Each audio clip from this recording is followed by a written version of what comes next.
Dans le petit village de Kambélé, niché entre les collines rouges et les champs de mil, les journées suivaient le rythme du vent et du soleil. Les habitants y vivaient simplement, heureux avec peu, ignorant que ce jour-là, leur destin allait croiser celui d'un homme venu d'un autre monde. Cet homme s'appelait Moussa Kane, âgé de 25 ans. À la capitale, il était un millionnaire respecté. Il possédait des voitures, des villas et des employés. Mais malgré sa richesse, son cœur était vide. Les femmes qu'il rencontrait ne voyaient en lui qu'un portefeuille. Il se sentait seul, inutile, comme un arbre sans racines. Un jour, une vieille prophétesse lui dit : « Ta vraie épouse ne portera ni or, ni parfum. Elle aura les mains du travail et le regard de vérité.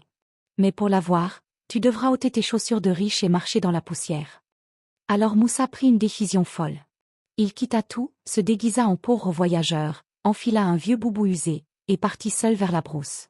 Son but, trouver celle qui verrait son âme avant sa fortune. Après plusieurs jours de marche, Moussa arriva à Kambélé. Le marché du village vivait au rythme des cris, des rires et du parfum des mangues mûres. Épuisé, il s'assit au bord d'un étal, jouant son rôle de mendiant. Des dizaines de personnes passèrent devant lui sans un regard. Puis une jeune femme s'arrêta. Elle s'appelait Awa, âgée de 20 ans, fille d'un potier reconnu. Ses mains portaient les marques du travail, fortes, couvertes d'argile.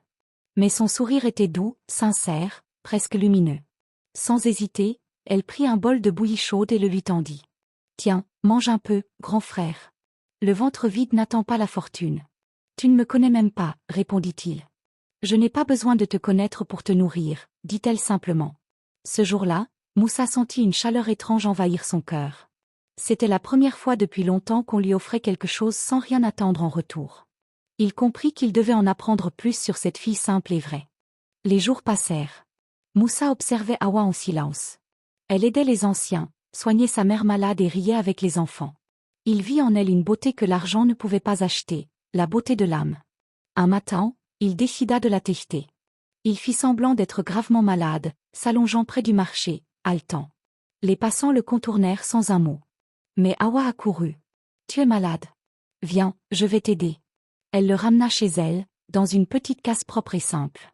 Elle lui donna de l'eau, prépara de la soupe, resta à son chevet 3 jours. Chaque nuit, elle pria les ancêtres. « Esprit de lumière, protégez cet homme inconnu. Même si je n'ai rien, donnez-lui la paix. » Moussa, bouleversé, sentit ses yeux s'humidifier.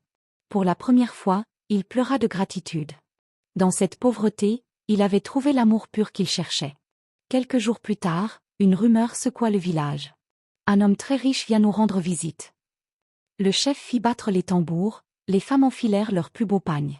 Quand le grand 4x4 noir arriva, tout le monde se rassembla sur la place. Mais quand la portière s'ouvrit, le silence tomba.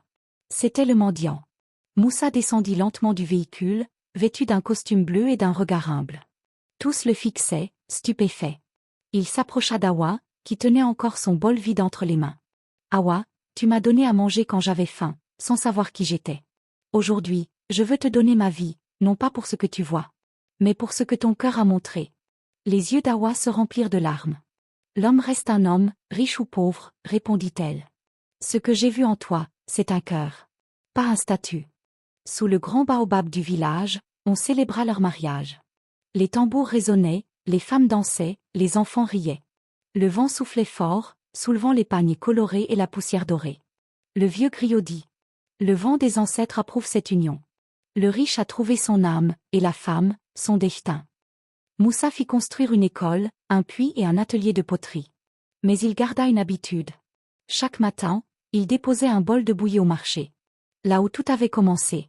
Et quand le vent soufflait doucement sur le village, les anciens disaient : « C'est l'amour de Moussa et d'Awa, qui respire encore dans la poussière dorée. »